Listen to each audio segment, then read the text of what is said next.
Assalamualaikum warahmatullahi wabarakatuh. Saya Nur Setiawati, NIMT 2019-1092.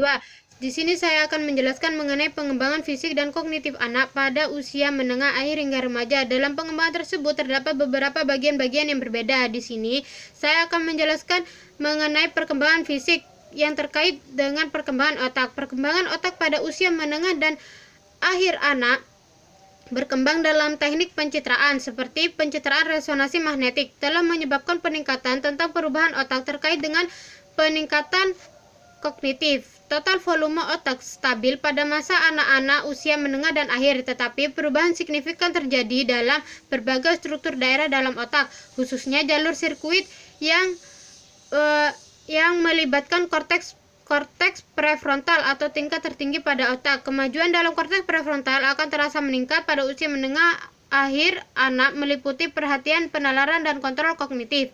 Perubahan juga terjadi pada ketebalan kortikal cerebral atau ketebalan kortikal.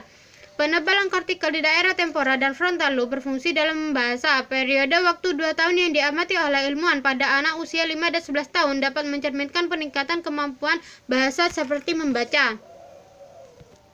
Ketika anak berkembang, aktivasi beberapa area otak meningkat, sementara yang lainnya menurun karena ada satu pergeseran. Pergeseran ini dinamakan sinaptik, ditandai dengan sinaptik pemangkasan, di mana area otak tidak digunakan akan mengalami kehilangan koneksi sinaptik yang digunakan menunjukkan peningkatan koneksi sinaptik. Dalam penelitian menemukan lebih banyak aktivasi vokal di korteks prefrontal.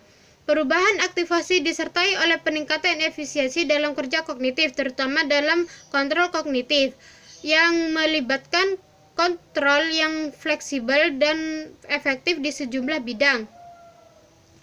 Perkembangan otak remaja. Sebelumnya sudah dibahas mengenai sinaptik bahwa hampir 2 kali lebih banyak dari yang pernah digunakan. Koneksi yang digunakan akan kuat dan bertahan, sedangkan yang tidak digunakan atau memilih jalur lain untuk menggunakannya akan menghilang.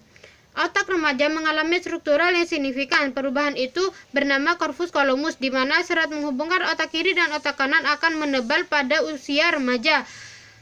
Dan ini meningkatkan kemampuan remaja untuk memproses informasi. Kemajuan dalam pengembangan prefrontal cortex atau level tertinggi dari lobus frontal yang terlibat dalam penalaran, pengambilan keputusan, dan kontrol diri.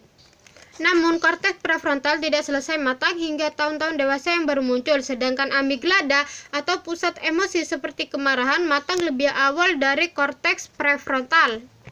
Sekian dari saya. Wassalamualaikum warahmatullahi wabarakatuh.